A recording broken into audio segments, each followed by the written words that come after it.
CMO of Love is a Kind of Cure, and just really, really thrilled to be here. Really, really thrilled to be chatting with these three incredible ladies. So thank you everyone for coming. Get ready for an hour of wonderful discussion with three badass women out there doing amazing things.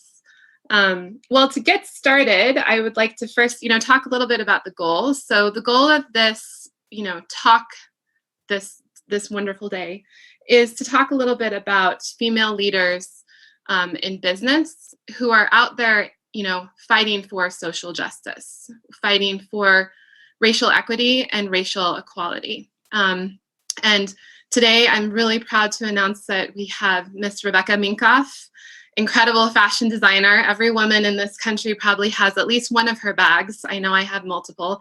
If you don't, your closet is crying and you need to address that situation immediately.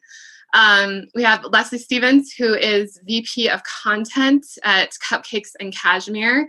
And I've been reading this blog for years and years. I love it. And I love the fact that they have transitioned really into addressing issues around race and racial equity. So we're going to be talking a lot about that. And Miss Seyward Darby, she is editor-in-chief of Atavist magazine, and she's also author of the incredible and incredibly harrowing book, Sisters in Hate, which follows three women kind of in the white nationalism movement. So we're going to be talking to her a lot about that as well. And before we get started, I just wanted to kind of level set and talk a little bit about, what is white supremacy exactly? Because I think a lot of people get confused between what is white supremacy? Is it the same thing as racism? And it's really not.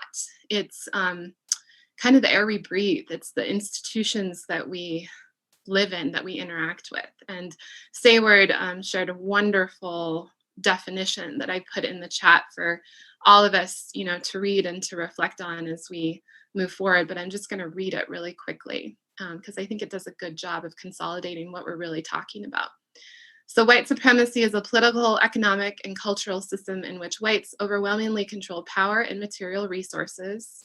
Conscious and unconscious ideas of white superiority and entitlement are widespread, and relations of white dominance and non-white subordination are daily reenacted across a broad array of institutions and social settings. So I love that. It's also, a tough thing to start. That's where we're going to get started, and that's what we're going to start talking about today. But yeah, to get started, I'd really like to first jump in and talk about allyship versus leadership, because I think that this is a discussion within the white community that I've had a number of times. The question is, should we be allies in ending racism in this country, or should we be leaders? And the question really is, white supremacy was not created by the BIPOC community. Should they be the ones responsible for ending it? And I wanted to start off that question with Rebecca and kind of get what your feelings are on that subject. Yeah, so I think I can only relate my experience as a woman in this conversation. Women did not create, the patriarchy that exists today, but it's our damn job to fight it every day and make sure that if we want to be paid 82 cents on the dollar, that goes away. And we need allies in that, right? We need men who want to share that burden with us. So I feel that in the same way, if I can be an ally and a leader helping to elevate and end white supremacy, then that is something that I'm very passionate about doing, because I think it takes everybody. I think there's this incredible meme going around the internet of all these guys helping each other scale this 20-foot wall. And it takes all of them to do it. And I think that the fight ahead is going to be, for allies and leaders to use their power to help end this. Great, thank you. Leslie, what do you think about that? How do you see allyship versus leadership? Yeah, I think that what Rebecca said is absolutely correct. But the other thing that I would also add to it is that as white women, we historically receive more attention than marginalized communities do in general, and especially in the industry that I am, which is online media and blogging. White women have historically received more attention, more followers than people of color have. So I think it is so important for us to be sure that we are fighting for racial equity, but also amplifying voices. So it's being a leader in this space, but also keeping our ears open and making sure that in championing BIPOC communities that we're not silencing them. Yeah, I love that. And Seyward, what would you say about that? Oh, you're on mute, Seyward. You're fine. I'm in Brooklyn, and so I'm like trying to keep the like fire trucks and garbage trucks. No, you're fine, no worries. Anyway, rookie mistake. What I was going to say is that, I think a key part of being a good leader, no matter what your field is listening. It's not being the loudest person in the room. It's listening to others in the room and, forging a path forward. And I think it's absolutely incumbent upon white women and white people generally to lead the way in dismantling white supremacy. But that doesn't mean without listening to the people who have been directly harmed and continue to be directly harmed by white supremacy. And I think, with regard to the patriarchy, which is, certainly deeply intertwined with white supremacy, white women have done a lot of work to uphold it in many ways, because there are white women, especially who benefit from the way the patriarchy has been structured and the way that it has wielded power. And I think one key thing in my mind in the process of dismantling the patriarchy as we know it is to see, where is it tumbling down and who might it be harming and who might it be elevating? Like, are we elevating white women in the dismantling of the patriarchy in a way that marginalizes women of color, and so it's about leadership is about like being willing to be at the front, being willing to lead the way, being willing to take hits, to make mistakes, to re-strategize, and it also means about bringing people along with you and letting others take the lead when it makes sense. So it's about constant awareness, I guess, is my idea of leadership. Yeah, I love that. And I think that is a good segue into the next, section that I wanted to talk about as far as taking hits, because one of the things I wanted to also talk about was cancel culture. And the fact that if you're going to step up in an allyship role or a leadership role, it doesn't matter. And if you're a leader in your industry, in your business, whether that's fashion design, whether that's writing, whether that's blogging, and you're going to step up and say something, you're going to get attacked and you're going to get, great constructive criticism, but you're also going to get viciously attacked from the other side. And I think everyone here has experienced that. I know I have. And I know when Mahahudi and Clavis, who are usually out front and doing these panel discussions, when they asked me to lead this, even I was a little bit freaked, a little nervous, which is concerning because I am CMO of this company and this is my job. But that fear, which, I quickly got over, but the fear that came immediately was just like, oh God, I hope I don't say something wrong. I hope I don't hurt someone. And also, being attacked is tough and it's hard and it's difficult to get through it. So I think that's my next question is everyone here has been attacked and has dealt with trolls, has dealt with, really negative and mean comments on social media, among other things. And I just wanted to ask, how have you dealt with that? And I'm going to ask Leslie this specifically. How have you dealt with it, but then continued to be supportive of racial equality and racial equity? Mm-hmm.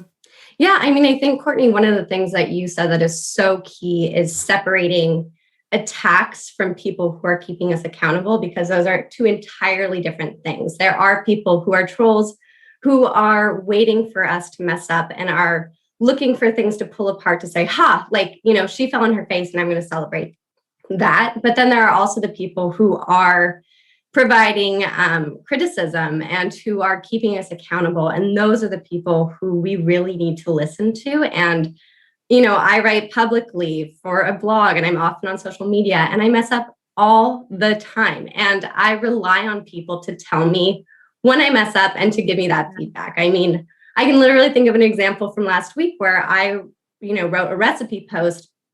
And within that, I used an ingredient that it's for a type of lime that's called a macroot lime. And in American grocery stores, the word recruit is usually, it's a K word. It's a racial slur in other countries. And I use that word in my post because I didn't know that as an American, that in South Africa and in other countries, it's viewed as a racial slur.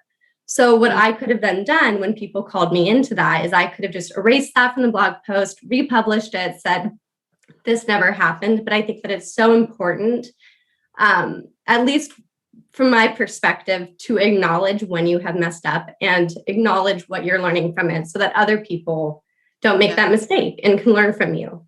So, you know, I think that the vicious attacks are always going to be difficult, but I think they almost can't be spoken about in the same breath as the people who are keeping us accountable, because that is, you know, they should be. Yeah.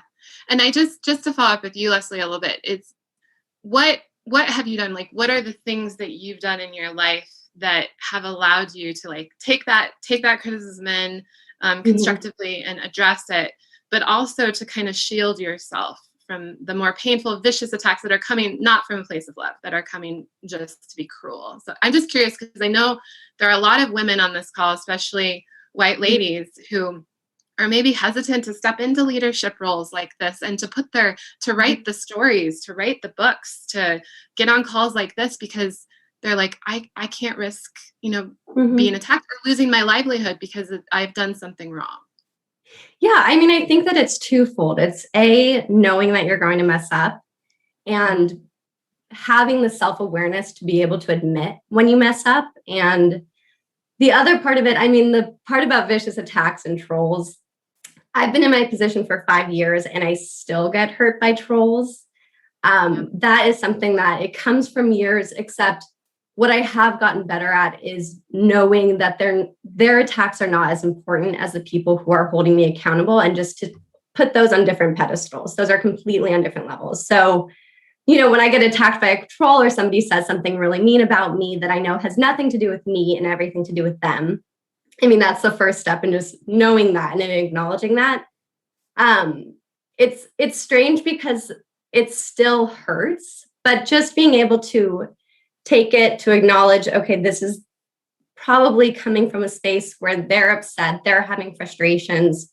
You know, it's no coincidence that we actually, so last month we made the decision to remove comments from our blog.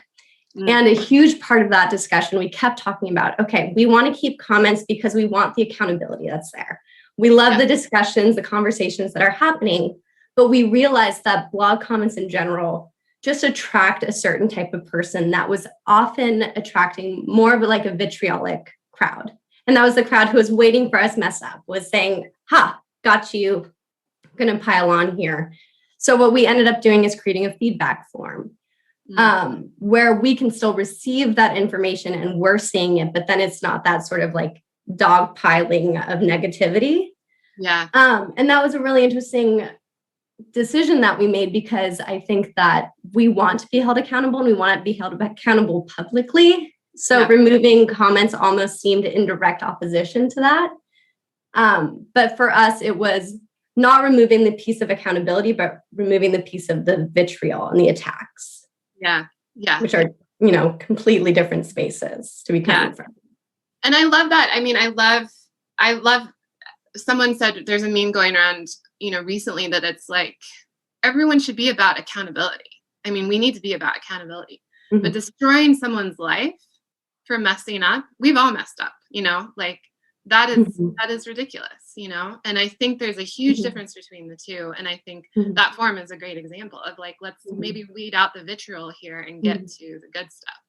Yeah. And I think what can be dangerous about cancel culture is that I think that there are people who have committed crimes that it does make them possibly, you know, like, I think that there are people that it is okay to cancel. I think that there are people who have done things that are truly, truly horrible and should not be acknowledged in the previous role that they were given.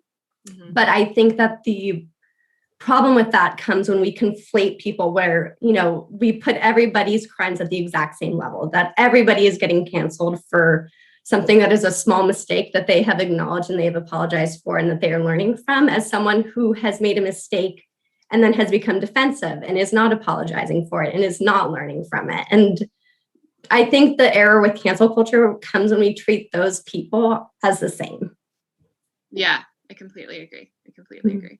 And I think too, and I think I'll turn to Rebecca on this, I think there's a lot of, courage in putting yourself out there and talking about these issues, writing about these issues, discussing them. And Rebecca, I know that you're coming up with a book. She has a book available and it's coming out soon, so you can pre-order. We'll talk about that. But I know your book deals a lot with courage. And also, I'd love to hear your thoughts on this idea of cancel culture and how it relates to the courage that you need to keep going, to get out there. Yeah, I think what Leslie said is incredibly important, to take the people that are there to celebrate your, when your pants are down and you failed, and the people that are there trying to teach you. And I think that sticking your neck out either way is extraordinarily uncomfortable. We've seen in our history all the times whether it's women marching and getting booed and beaten up for the right to vote, right? Or people marching for the right to not be segregated. Nothing about those, two experiences, and many experiences have been comfortable. So I think when you stick your neck out, you're going to make mistakes. I've made them too. Admitting it, learning from it, not depending on being taught about what you did wrong, but taking responsibility for it. And then I think you have to tune out the people that are there to celebrate every misstep, because, would you take advice from those people if you stop them on the street? No, but we should all learn from our mistakes. And I think the people that attempt to learn and grow and take responsibility, who again don't fit as Leslie said, the people who have committed crimes or done horrific things to other humans, if you're trying to learn and take responsibility and show growth, I think cancel culture has gone too far. A friend of mine has a list of about 90 women, not white women only, that have just been canceled because of a couple of things that happened, maybe even 10 years before.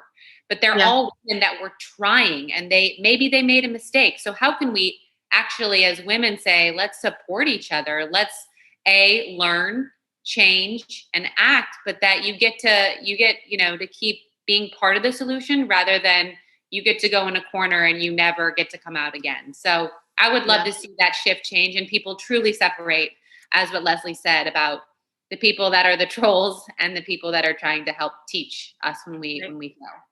Right.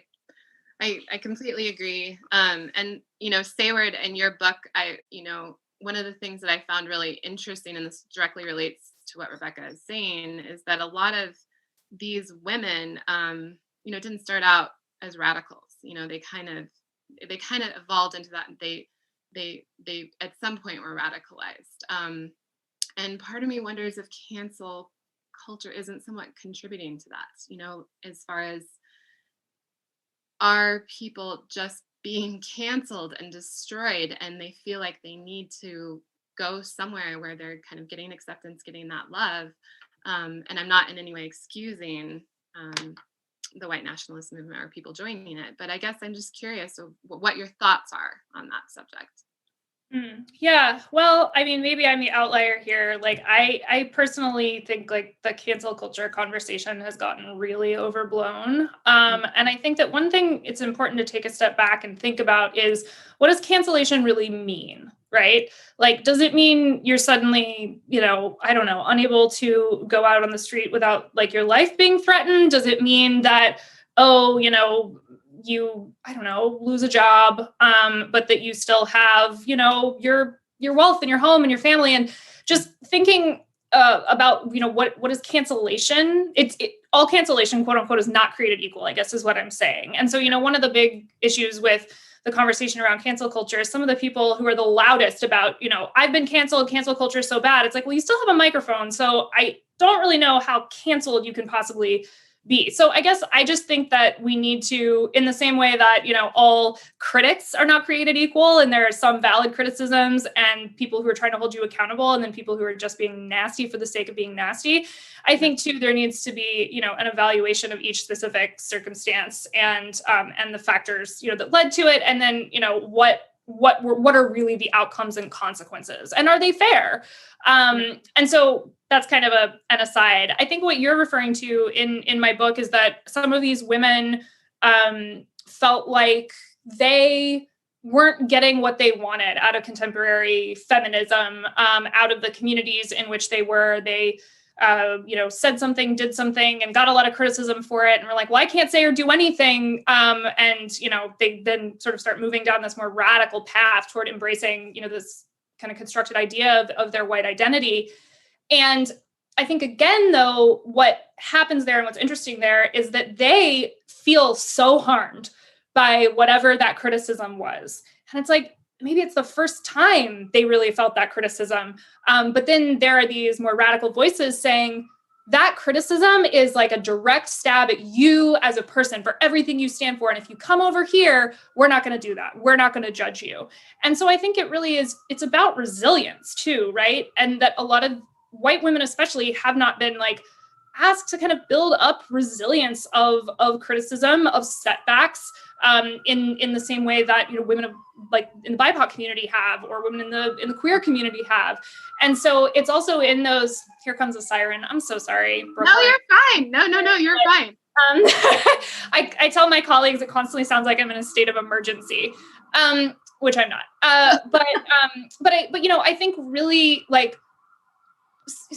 helping people understand that like they are more resilient than they think, that what they see as a grievous harm is maybe not a grievous harm. Like it hurts, it sucks, but it's going to be okay. Like you're going to be okay.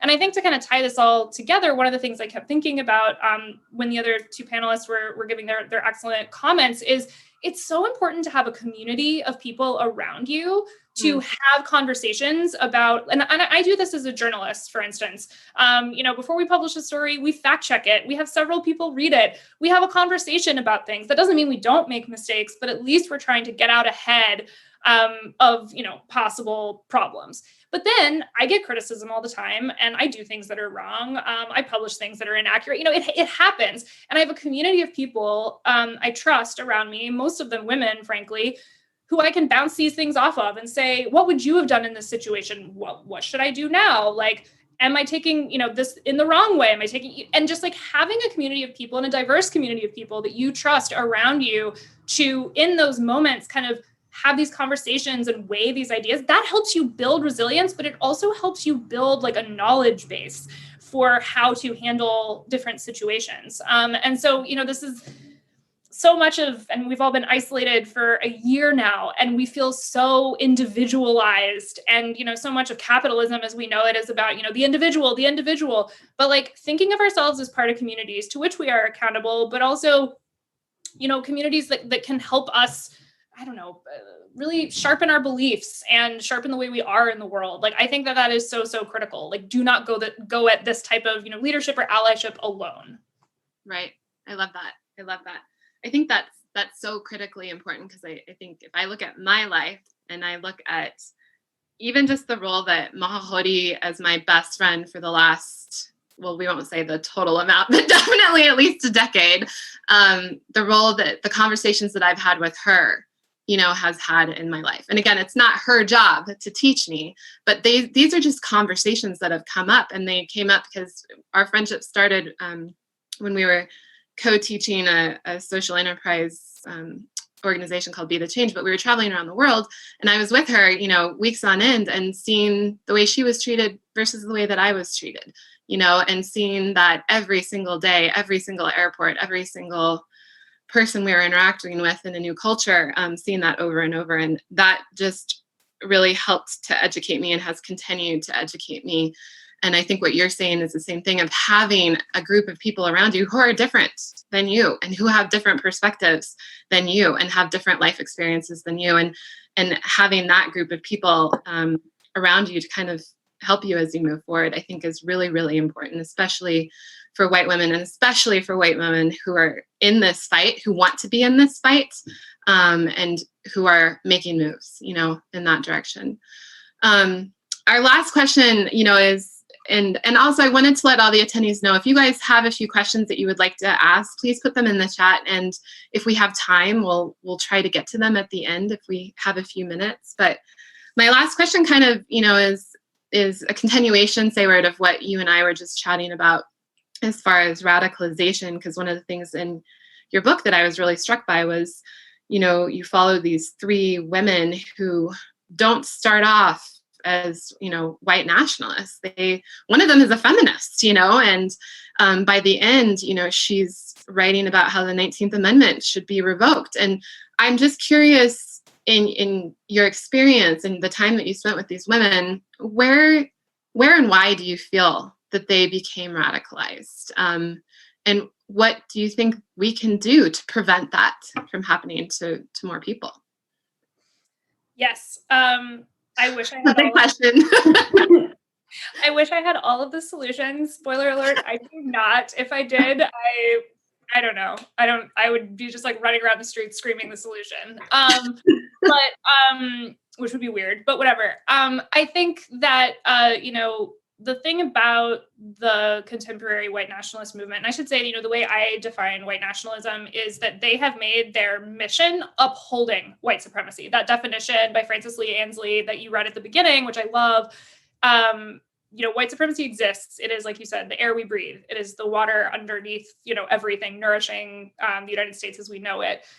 White nationalists have made it their, entire life's mission, for the most part, to keep that in place as opposed to dismantling it. So, what takes a person from benefiting from white supremacy as we know it, which all of these women certainly were benefiting in their lives, to saying, I want to have it benefit me more. I want it to get stronger. I want to keep it in place. And unfortunately, the answer, I think we wish it was, a traumatic event or some abuse that has been suffered or, some sort of switch that flipped.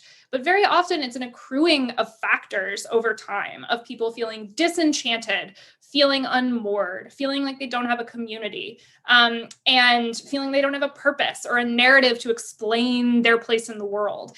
And I think that, and I said this a minute ago, I know, but, I think this really intense focus on the individual becomes very problematic because people start to kind of, divorce themselves from wider communities and start thinking about me all the time. What am I getting? What am I getting? But they need a community. Everybody needs communities.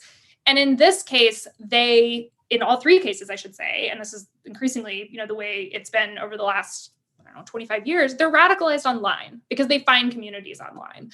And I think there's also a misapprehension that if you get radicalized online, you went straight to the most radical thing. You got on one day and you're like, I'm mad as a white person and I don't like people of color and I'm going to go to, an alt-right website. That is not how it happens. It's a rabbit hole. It's a slippery slope. However, whatever phrase you want to use to define it or describe it, one of these women, the one you were describing, she kind of started to get radicalized through mommy blogs. She was a very avid mommy blogger in the aughts, and she started kind of, cycling through getting to more and more radical content about natural living and anti-vax stuff. She got into more religious mommy blogging spaces, and she kept finding affirmation and frankly feeling elevated the more radical she went. And at the end of that, and we can talk about the cult of purity that, kind of led in this direction, but it's not such a big leap from I don't want to vaccinate my kids and I only want to eat, raw food or whatever it is to, I feel like my community and my life is also being tainted by other people, by people who are not white. And that's where she wound up. And it sounds so, I realize that when described that way, it's but how, what? I don't understand how somebody takes that leap. But when you're in an echo chamber that's affirming you and affirming you and affirming you, those steps become quite easy to take. And oh gosh, I'm so sorry, Leah or Lee, this is my sister-in-law. Yes, it happens all the time. We've seen it happen with QAnon so much over the last year. So I guess thinking about solutions, which again, not my strong suit, but I think it is really incumbent upon us, women, no matter who you are, but especially white women, to notice the signs of someone who's maybe starting to absorb messages that signal going in that direction. So whether it's, they're suddenly talking a lot about, a sex trafficking cabal, or, something where it's like, oh, wow, it sounds like maybe you're heading in the direction of QAnon, not necessarily saying that out loud, or, talking about, America first, and, it was white people that built this country. Like, have you thought about that, and how, that's being erased from our history? Things where it's like, okay, I'm not saying that person is yet, a full-on Q believer or a full-on white nationalist, but they're clearly absorbing messages that are of those ilk, and having active conversations about that. Not confronting. I'm actually not a confrontational person, but like, asking someone, where are you getting that? Like, tell me more about where you're consuming that, and why are you consuming it? Why do you like opening those lines of communication to offer someone another way? And to remind them that that's not the only channel they have to go down. So I think that, from an individual perspective is hugely important. And then we can certainly talk about the bigger solutions, the solutions that are incumbent upon tech companies, in terms of, policing the kind of content that they're willing to have on their sites. We can talk about, government regulation. We can talk about law enforcement. Like, it is an all hands on deck situation to look at these issues and, what is feeding them. But I think, if we really are talking about what can, people do today, it's when you recognize something problematic in your immediate circumstance, someone someone you love, someone you just, happen to be acquainted with, don't just sit idly by, open up lines of communication, which doesn't mean that you're going to, succeed every time. But I feel like in the United States, white people especially have been told to kind of, oh, well, okay, that's your own thing. Like, we're not going to get in these conversations. And I certainly was raised in the South, and it was like, let's all be polite to each other all the time. And I think that we really need to start, not confronting, but facing these things when we start to see them in our immediate circumstance. Yeah, I love that. I mean, I love the personal, when you're at the dinner table with a relative and something is said, or a friend who's maybe going down some rabbit hole, sitting down and having those conversations is huge. In fact, Love is the Kind of Cure is working with 2 different food-focused organizations around conversations around the dinner table. And that's what we're calling it. And it will be a series that we're going to be launching later this year.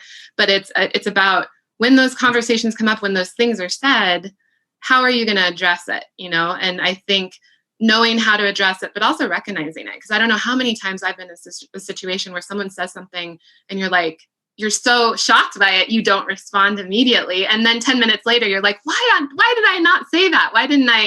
Why wasn't I kind of ready? And I think that's one of the things that we really want to tackle as Love is a Kind of Cure going forward, is like being ready to have those conversations, and not in a combative way. I mean, we are literally Love is a Kind of Cure in a loving way always, but I think that's huge. Go ahead. Research bears this out. People do not like to be confronted. And I write about this as a passage in my book where I attempt, maybe badly, I don't know, to consolidate a lot of like psychological and sociological research about like how people change their minds. And it can go real bad. if like what you say is, and that was terrible grammar, I'm sorry. But like, if you confront someone and say you're wrong, and here are like the 5 reasons that you're wrong, people don't like to be told that they're wrong.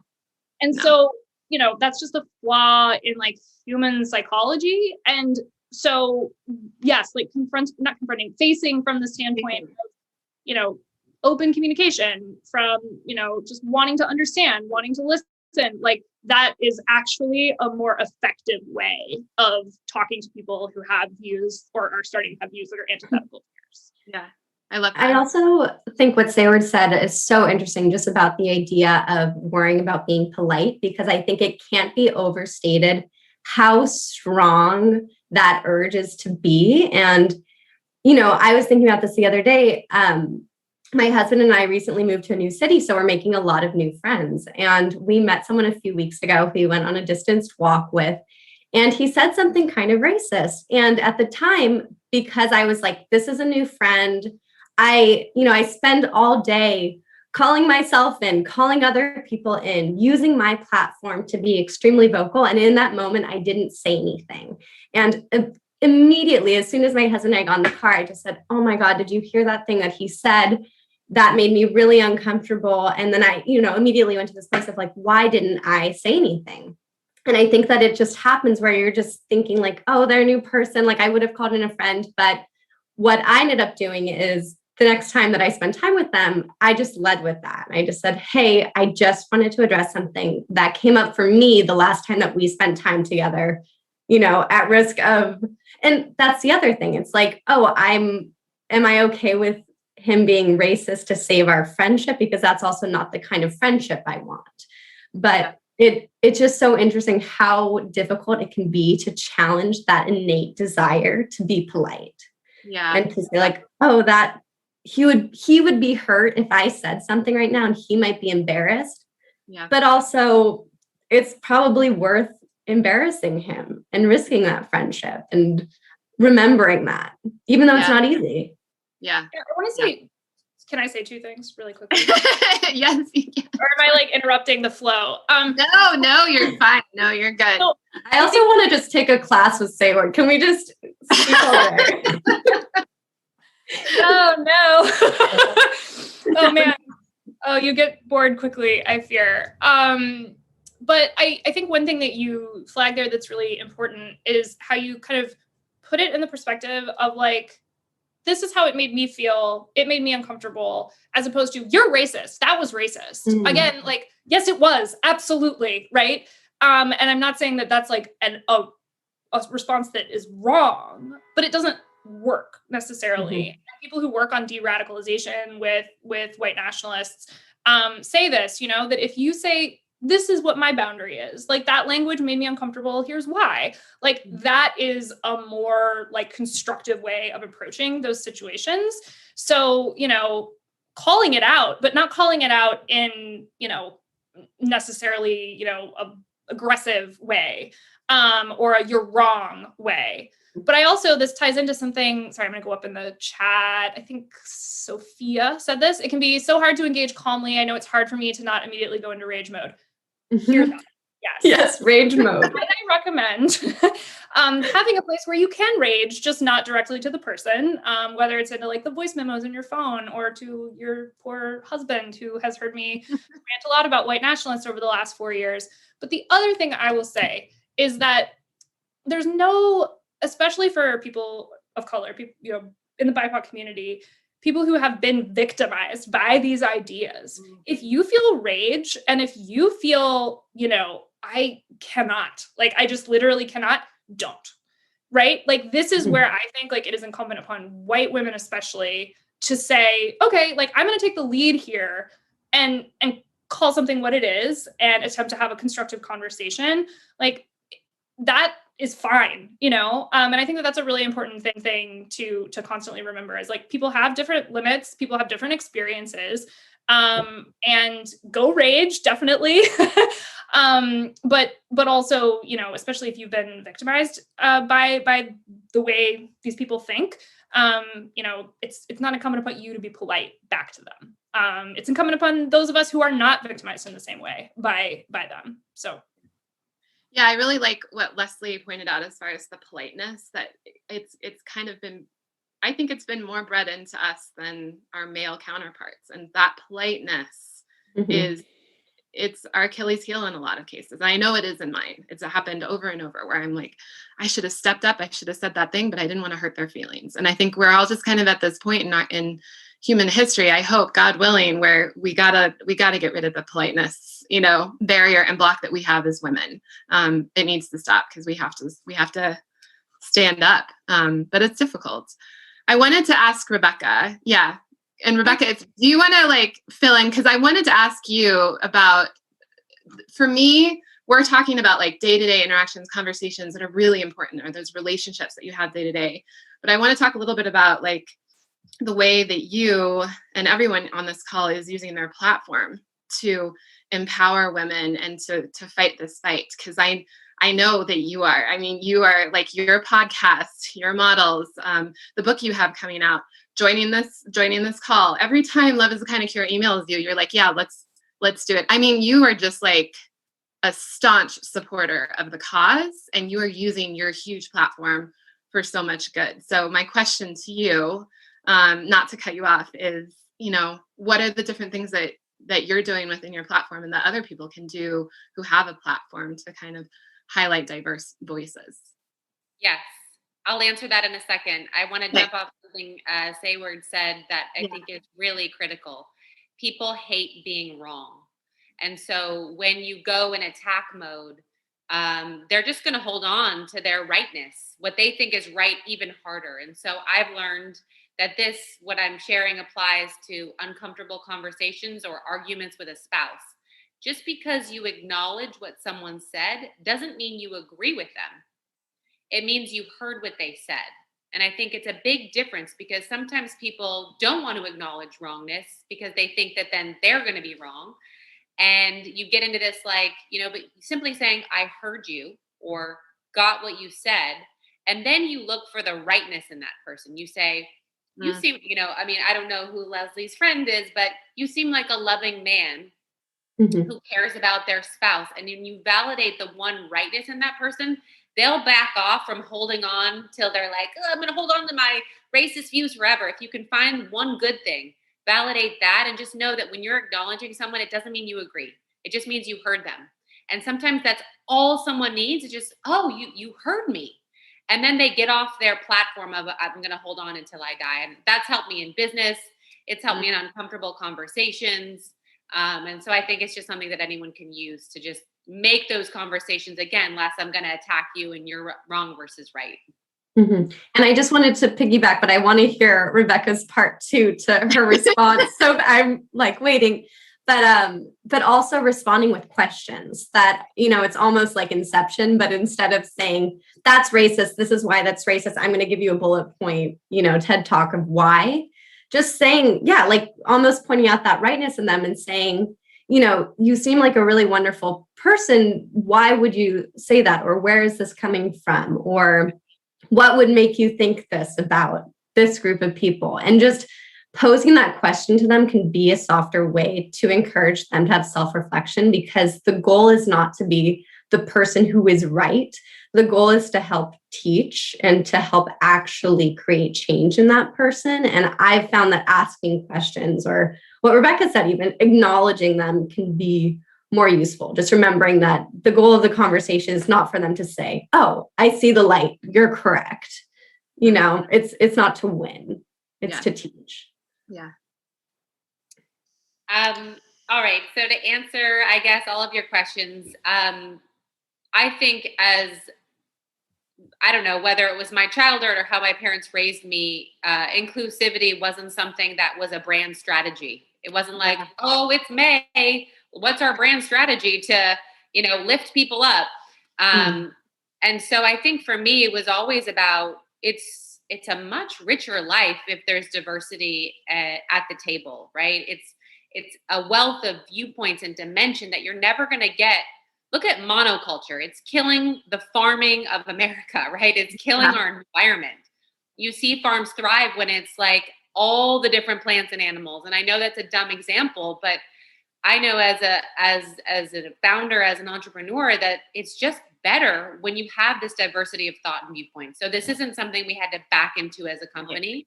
And it became something that became important to me, that once I had my microphone, how do I use this? And so any area that I can touch where I can, whether it's my LinkedIn articles that feature, many women founders, lots of BIPOC women, whether it's my podcast or my models for my shows or my models on my website. Pre-COVID, we were going to launch a marketplace in our stores that were just specifically for women of color and their goods to sell, not charging rent. COVID stopped that. So we're trying to pivot and do it online. I just think that we need to be thinking about every single platform, if we have one. And if we don't, there's other ways to do that too. How do you support more people? And for me, it's women. So I'm going to not support men-owned business, but women-owned businesses and founders, and extraordinarily over-index to the BIPOC community, because if I have that microphone, I need to be using it for something good. So I think that, an easy thing to do if you're looking to support, but you're like, I don't have the microphone, you can take the 15% pledge. You can go to the website. Aurora James is an incredible human and has launched a movement. So yes, corporations are taking the pledge, but are you as an individual, are 15% of your purchases going to Black women every day? or Black founded companies every day. Can we expand that idea? Could what is the makeup of the rest of the United States, and can that percentage of what you purchase every day go to those businesses? So we have a directory. It's called Support Your Ladies. It is also sorted by Black owned businesses. So we're making it real easy for you to go shop women and then, sort it by who you want to support. And I just think you can't just depend on corporate America to change. You have to take that change in your backyard. And so how do you just keep expanding that pipeline of reach to people and, give what you can as an individual. And then if you have that microphone, man, use it as loud as you can be. And I think to me, when Aurora James launched that pledge, to me, I was like, that's it, because money's power. And if you give more women, at least, in my view, that power through money, we will make change. We will invest in our communities. And so to me, that's the pipeline is to give these women your money. Yeah. No, I love that. There are studies on that. I was at NYU, I was in international development, and it's something like, if you give a woman, $1, it's like 95% of that goes directly to her family, directly to her children. I mean, it's amazing how women with more money in communities around the world create massive, massive change. And economics is just really key and critical to that conversation. I love that. I know when we before I reached out to you, I remember Mahodi emailed me and she's like, have you seen Rebecca's podcast? She's like, this is not a pedestrian commitment. Like this is like legit. We have to talk to this woman. So thank you for getting back to us. We appreciate it. We've noticed that this has been happening for a very long time. I think I think we could maybe do one question, from folks before we wrap it up. And I feel like we've got a lot in the chat. I guess Layla has asked an interesting question or brought up an interesting point, that, having the conversations around racism, it's a very odd topic here in the UK sometimes, because some people still deny that racism and even sexism exists here. So I might open that up to you guys as far as, if you're talking to someone and they're denying that it exists, how would you approach that? I would ask them I would ask questions, and I would say, what is racism to you? Yeah. Because I think, I'm not from the UK, obviously. But, in the United States, and we're dealing with this constantly, there's this idea that, unless you have a swastika drawn into your forehead and use the N-word and, orient your entire life, frankly, or some of the people that I study, then you're not, you cannot possibly be racist. You cannot possibly be capable of racism. But I think that is a very reductive and very convenient way of defining racism. And one of the reasons I got interested in writing about extremists was to identify the similarities and the familiarities between the people who are super overt about it and the people who maybe don't even realize it, who maybe they're covert about it, but maybe they just don't even realize what they're participating in. And so I think that, starting from the standpoint when somebody's in denial, trying to find common ground definition wise is so important.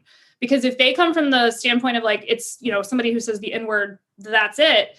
There's not a lot of, yes, you can try to, have a discussion about, why you think differently, that racism is something, so much more complex and systemic. But I think sometimes people get in these arguments about, well, what is racist? What is not? And they don't even have that kind of moment of saying, okay, do we even agree on the baseline? And sometimes the discussion needs to be about the baseline, not the specifics of a situation.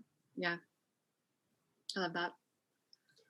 Yeah, I immediately thought about conversations with family members, because I think that those can be some of the most charged conversations. And if you even suggest that somebody has done something that is racist, it is met with defense immediately, because it's how could you say that I'm racist? I'm colorblind. All people are the same. And I think having these conversations just little by little is so important in challenging these assumptions, and also just believing members of the BIPOC community. That's what it comes down to. If a person of color tells you something is racist or that they have experienced a microaggression, they have. Because as a white person, how could you know? You know, you don't have that positionality in the world to be able to understand that. So I think it's just really taking people at their word. And, you know, I think that the people in this conversation all understand that, but unfortunately, not everybody does. Yeah. I love that. Becca, any final thoughts on chatting to people about racism? I just had a conversation with a family member, and I think, you know, I wasn't getting any emotion when it was about, I'll just be very honest, you know, this person's viewpoint on Black Lives Matter. And I was horrified by their response to it. But then when it came to Stop Asian Hate, they were like, oh, yes, they are hated and it is not fair. And I was like, I had to calm my rage. And I was like, what is the difference that one is a victim and one has been victimized? And I just, you know, I had to take it off of race and make other examples that were more real to that person. Yeah. You know, I'm Jewish. I've been attacked and bullied for that belief.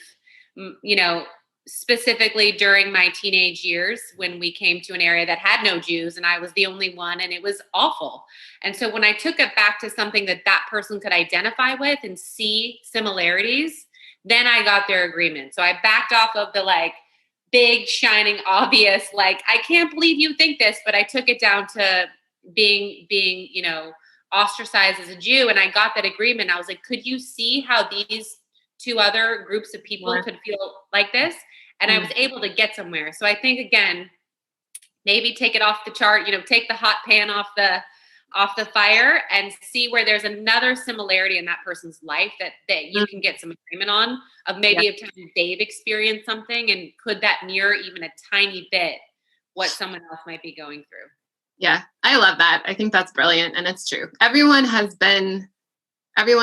experienced pain. And if they've experienced pain for being slightly different, then that's a good entry point, just like you said, of them understanding what's going on. And I love that. Well, thank you. I just wanted to thank you guys. A few things to tie everything up. One is everyone here is an incredible writer. In addition to fashion designing, Rebecca, you're coming out with a book soon. And yay, fearless. And we on our website, and I'll put a link in the chat, but if you just go to our website, on the top tabs, we have books, and those are all the books from the different, you know, amazing women. Thank you for who put that in the chat. All the amazing women and their books are on our site to purchase from a local bookshop, actually. And there's a pre-sale link for Rebecca's book there. Rebecca, there's a special deal though of some kind available? Yeah, so I don't know if my fellow authors are in the same situation, but with the pandemic, most bookstores are scared to take in inventory. So pre-orders are how we secure our books actually making it into a store. And so pre-orders are incredibly important. So if you buy the book anywhere books are sold, Books A Million, Amazon, small bookstores, and you send me an email to fearless@RebeccaMinkoff.com, I'm going to give you a credit to my site, and you're going to get the first half of the book digitally like today. So that's my offer. And I encourage everyone who tuned in, who got something, to buy all of our works, because we need you. Yay. Thank you for that. And I'm going to put all panelists and all attendees, I'm putting fearless@RebeccaMinkoff.com. So basically this book is going to pay for itself, folks. So jump on. And then Seyward, your book as well. Don't read it before bed, everyone. That's what I say. Read it in the morning. It's harrowing, but you got to read it. It's Sisters in Hate. It's also available on our site. And then Leslie is a columnist, writer extraordinaire. You guys go to Cupcakes and Cashmere if you want a dose of love and racial justice. That's what I say about Cupcakes and Cashmere. So thank you guys. Tonight, just everyone who's watching, we have our keynote. So just a reminder, 7 p.m. EST, Tayari Jones, author of An American Marriage, is going to be speaking with Maho Hodi and Clavis. It's going to be incredible. So sign up, join, and we'll see you tonight.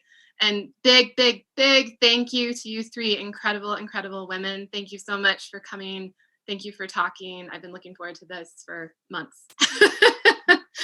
So thank you so much. Thank you. Yes. Bye.